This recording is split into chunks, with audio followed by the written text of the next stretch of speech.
नमस्कार मित्रों, स्वागत है आप सभी का स्टडी आईक्यू में। मैं हूं आपका दोस्त राहुल सैगांवकर और आज हम लोग चर्चा करने वाले हैं इंडिया और इसराइल की। हाल ही में इंडिया और इसराइल ने डिसाइड किया है कि वो डेवलप करेंगे 150 villages as villages of excellence, यानी कि भारत में अभी 150 गांव ऐसे होंगे आगे चल के जो विलेज ऑफ एक्सेलेंस कहलाएंगे और ये होने वाला है with the technical assistance of Israel. ये अनाउंसमेंट आई थी by agriculture minister mister Narendra Tomar. तो यहाँ पे हम लोग समझेंगे what is exactly going to happen. Israel is going to help India to convert 150 villages into villages of excellence. तो हम लोग यहाँ पे समझेंगे विलेजेस ऑफ एक्सेलेंस का मतलब क्या है, लेकिन उससे पहले कि हम लोग खबर की डिस्कशन करें उससे पहले हम लोग चलेंगे इंडिया और इसराइल के रिलेशंस के बारे में बात करने के लिए, क्योंकि इंडिया इसराइल के रिलेशंस की बात करेंगे तो उसमें कुछ पिलर्स हैं, एरियाज ऑफ कोऑपरेशन है, जिसमें एक बहुत ही इंपॉर्टेंट चीज़ है एग्रीकल्चर, जिसको हम लोग समझेंगे और इवेंचुअली हम लोग बात करेंगे विलेजेस ऑफ एक्सीलेंस के बारे में। So that would be our plan of action. Right, to get to know all those things मेरे साथ बने रहिए स्टडी आईक्यू पे। चलिए सबसे पहले बात करते हैं इंडिया और इसराइल के रिलेशंस की। देखिए, इंडिया इसराइल के जो रिलेशंस है वो क्लासिक केस है realism in international relation.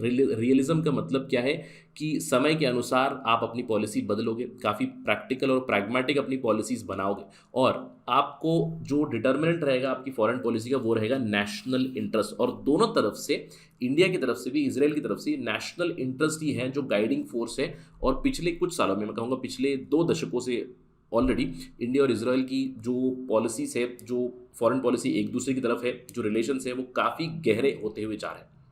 Modi, prime minister Narendra Modi का मंत्र है for Israel, I for India, that is I for I, that is India for Israel and I with I, India with Israel. ये मोदी मंत्र है for Israel.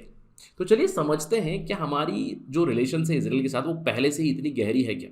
अगर हम लोग इंडिया इसराइल के रिलेशंस का ओवरव्यू देखें तो धीरे धीरे ट्रांसफॉर्म हुई है, नेशनल इंटरेस्ट ने इसको ट्रांसफॉर्म किया है। दोनों देशों की शुरुआत मैं कहूँगा ऑलमोस्ट सिमिलर टाइम पे हुई थी। इंडिया 1947 में इंडिपेंडेंट हुआ, 1949 में इसराइल भी बना, राइट। अब जब इसराइल की स्थापना हुई थी तो इंडिया ने शुरुआती दौर में रिकग्नाइज नहीं किया था, नॉन रिकग्निशन था, तो India did not recognize Israel initially. अब ये क्यों हुआ? देखिए, इंडिया ने एक प्रिंसिपल्ड और मॉरल स्टैंड लिया था। क्यों? क्योंकि इंडिया का खुद का पार्टीशन हुआ था और एक तरफ बना था Pakistan, again with the help of the western forces, मैं कहूँगा यूके। जब पाकिस्तान बना तो पाकिस्तान किस आधार पे बना था? पाकिस्तान बना था धर्म के आधार पर, रिलीजन के बेसिस पर, राइट। तो इंडिया ने इसको रिजेक्ट किया हुआ था, पहली पार्टीशन को रिजेक्ट किया हुआ था। बट इसराइल की बात करें, इसराइल भी एक ऐसा राज्य था जो धर्म के नाम पे ही बना था, लेकिन वहाँ पे पैलेस्तीन को काट दिया गया था, यानी कि पैलेस्तीन के भाग हुए थे, 2 भाग हुए थे, एक तरफ पैलेस्तीन, दूसरी तरफ इसराइल। अब यहाँ पे इसराइल में ये एक ज्यू नेशन बना, ज्यूस का देश बना। तो इसीलिए शुरुआती दौर में हम लोगों ने रिकग्नाइज नहीं किया। ये प्रिंसिपल स्टैंड था, क्योंकि महात्मा गांधी का भी बिलीफ यही था कि जो राइट है, जो प्रिंसिपल्स है, दोज आर विथ पैलेस्तीनियंस, और पैलेस्तीनियंस के ग्राउंड पे जाकर इसराइल ने अपना घर बसाया हुआ है। ये सब चीज़ें थी। अगर आप इसराइल पैलेस्तीन विवाद को जानते हैं तो आप हमारे प्रिंसिपल स्टैंड को भी जानते होंगे। लेकिन 1950 के बाद चीज़ें बदल ली और हम लोगों ने बैक चैनल डिप्लोमेसी ज़रूर शुरू कर दी, यानी कि ओपनली हम लोगों ने रिकग्नाइज नहीं किया इसराइल को, लेकिन कहीं ना कहीं एक इनफॉर्मल रिकग्निशन ज़रूर थी इसराइल की। क्योंकि जिस तरह से इसराइल ने खुद को हैंडल किया, जिस तरह से इसराइल ने खुद को डेवलप किया, उनकी अगर हम लोग जर्नी देखें, शुरुआती दौर में ही उनका एक अरब देशों के साथ, अरब ग्रुप के साथ वॉर हुआ जिसमें वो प्रिवेल हुए।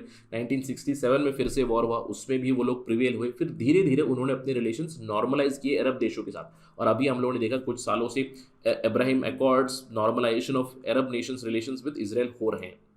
अब उस समय से इसराइल ने खुद को वहाँ पे एस्टेब्लिश तो किया, साथ ही साथ इसराइल में भी टेररिज्म की काफ़ी प्रॉब्लम होने लगी, क्योंकि अरब देशों का ग्रुप जो है इसराइल को डायरेक्टली बीट नहीं कर पाया, तो टेररिज्म का इस्तेमाल भी हुआ इन इसराइल। और इसराइल तब से लेकर ही टेररिज्म की या फिर काउंटर टेररिज्म मेजर्स ले रहा है, मैं कहूँगा, राइट। अब इंडिया में भी जम्मू एंड कश्मीर के चलते we do understand the problem of terrorism in India.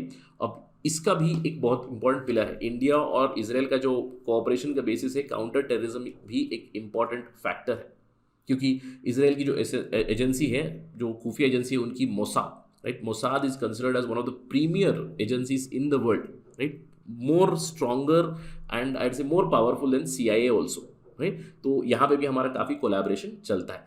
तो धीरे धीरे 1992 के बाद हम लोगों ने अपने टाइज फॉर्मल ज़रूर की।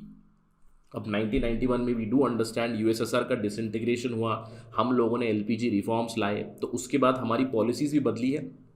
स्पेशली 21st सेंचुरी में हमारे रिलेशंस काफ़ी इवॉल्व हुए हैं, मल्टीलैटरलिज्म की तरफ हम लोगों ने कदम उठाए, तो हम लोगों ने भी अपने रिलेशंस नॉर्मलाइज किए विथ इजराइल। फॉर्मल टाइज शुरू हो गए आफ्टर 1992, यानी कि उसको रिकग्नाइज किया, formally ties started and it took a big leap in 2017। 2017 में इजराइल हमारा स्ट्रेटेजिक पार्टनर बना। 2017 में पहली बार भारत की तरफ से एक प्रधानमंत्री ने, prime minister Narendra Modi, visited Israel and strategic partnership started with Israel. So this is the overview. और अगर हम लोग बात करें 1992 के बाद क्या हुआ है, 2000 में देखिए एल के आडवाणी ने विजिट किया था इजराइल को। इजराइल के जो प्राइम मिनिस्टर थे उन्होंने भी विजिट किया इंडिया को इन 2003। 2006 में ही हम लोगों ने एग्रीमेंट साइन किया हमारी एग्रीकल्चरल कोऑपरेशन का, और हमारी चर्चा इसी पे होने वाली है। 2008 में हमारा इंडो इजरायली एग्रीकल्चर प्रोजेक्ट भी शुरू हुआ। उसके बाद टू एंड फ्रो विजिट्स काफ़ी चली। मैंने आपको बताया 2017 में PM Modi visited Israel and in 2018 Benjamin Netanyahu had also visited India. तो इंडिया इजराइल के रिलेशंस काफ़ी स्ट्रांग हुए हैं पिछले, मैं कहूँगा, एक दशक में तो दे हैव ग्रोन मल्टीफोल्ड।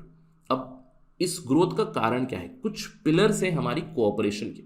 सबसे पहला पिलर है डिफेंस। अब डिफेंस में इजराइल हमारा एक मेजर एक्सपोर्टर बन चुका है, यानी इजराइल की तरफ से हमें बहुत सारी आर्म्स एंड एम्युनिशन मिल चुकी है, राइट। इजराइल ने हमें एवैक्स सिस्टम दिया है, फैल्कन सिस्टम दिया है, बराक मिसाइल्स में उन्होंने मदद की हुई है। इसके अलावा काउंटर टेररिज्म, मैंने आपको बताया कि इजराइल का खुद का भी एक्सपीरियंस रहा है टेररिज्म के खिलाफ काउंटर टेररिज्म ऑपरेशन का। इजराइल की जो खुफिया एजेंसी है Mossad, that also trains many Indian personnel. Counter terrorism में इजराइल हमारी मदद करता है। टेक्नोलॉजिकल ट्रांसफर, टेक्नोलॉजिकल डेवलपमेंट में इजराइल हमारी मदद कर रहा है। इसके अलावा पिछले साल हम लोगों ने एक कल्चरल कनेक्ट का एग्रीमेंट भी साइन किया हुआ है।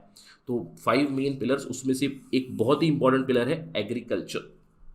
अब देखिए इजराइल एक एग्रीकल्चर रिसर्च में पायनियर बन चुका है, क्योंकि एक छोटा सा देश है, मेडिटेरेनियन सी से लग के है, तो वहाँ पे मेडिटेरेनियन में तो आपको पता है कि सेलाइन वाटर मिलता है। तो इनके पास पहले तो लैंड की अवेलेबिलिटी कम है, पानी की अवेलेबिलिटी कम है। ऑल दो सेलाइन वाटर बहुत है, लेकिन पानी की अवेलेबिलिटी कम, लैंड की अवेलेबिलिटी कम। इसके बावजूद वो काफ़ी ज़्यादा प्रोडक्टिविटी ला चुके हैं in their agriculture by using agriculture technological means, right. Micro irrigation, desalination plants, vertical farming, precision farming, ये सारी चीज़ों में इजराइल ने काफ़ी ज़्यादा एडवांसमेंट कर ली है, और इन्हीं से हम लोग भी ये टेक्नोलॉजी अभी ले रहे हैं। इनफैक्ट मैंने आपको बताया 2006 में इंडिया और इजराइल की agreement on agriculture cooperation sign हुई, और 2008 में हमारा इंडिया इजराइल एग्रीकल्चर प्रोजेक्ट शुरू हुआ।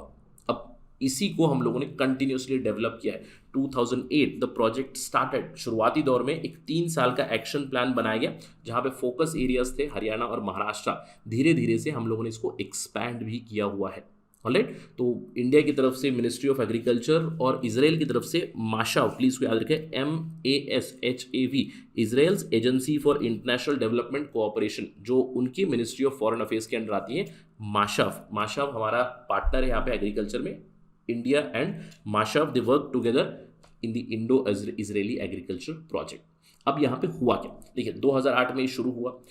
दोनों देशों ने मिलकर काफ़ी ज़्यादा फंडिंग दी, और इनका उद्देश्य ये था कि प्रोडक्टिविटी इंक्रीज़ हो, इंडियन फार्मर्स की, इंडियन फार्म प्रोडक्टिविटी इंक्रीज़ हो, क्वालिटी ऑफ प्रोड्यूस अच्छी हो, फार्मर्स को अच्छी इनकम मिले, क्रॉप डिवर्सिफिकेशन हो, नए तरीके आए, वर्टिकल फार्मिंग के तरीके, कल्टिवेशन की नई टेक्निक्स आए, इरीगेशन की नई टेक्निक्स आ जाए, micro irrigation, fertilization and irrigation को मिक्स करके पानी को कैसे ऑप्टिमाइज करना है, क्योंकि इजराइल की तो स्पेशलाइजेशन इसी में है।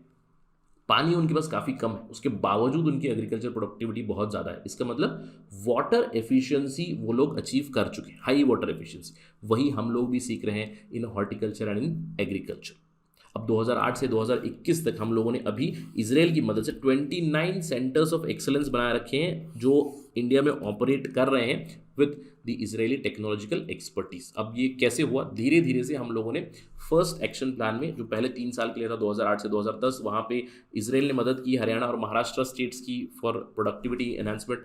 हम लोगों ने इसको एक्सटेंड किया सेकेंड एक्शन प्लान में 2012 से 2015 तक, और भी ज़्यादा राज्य इसमें आए।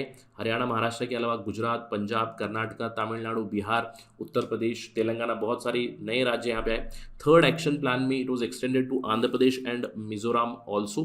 And in the fourth action plan new centres of excellence were to come, right. New centres of excellence के ऊपर फोकस था। ऑल्दो इस पूरे प्रोजेक्ट में ही सेंटर्स ऑफ एक्सीलेंस बनाने थे, तो नए सेंटर्स ऑफ एक्सीलेंस बनाने के लिए हमारे 4th एक्शन प्लान में उसके ऊपर काफ़ी फोकस था, राइट। अब इसी के चलते हम लोग इंडो इजरायली एग्रीकल्चर प्रोजेक्ट के चलते अभी हम लोग 5वीं एक्शन प्लान में पहुंच चुके हैं। पिछले साल आपको याद होगा, India Israel again sign an agreement of agriculture cooperation which has been extended for another 3 years, यानी कि 2021 से 2024 तक पिछले साल ही हम लोगों ने इसको एक्सपैंड किया है। और यहाँ पे विलेजेस ऑफ एक्सेलेंस की बात की गई थी ऑलरेडी, राइट। तो अभी तक 2021 तक 29 सेंटर्स ऑफ एक्सेलेंस बनाए गए हैं अक्रॉस 12 राज्य इंडिया में, जहाँ पे 25 मिलियन वेजिटेबल प्लांट्स प्रोड्यूस किए गए हैं, 3,87,000 quality fruits have been produced, और 1 लाख से भी ज़्यादा farmers every year they are trained in these centres of excellence.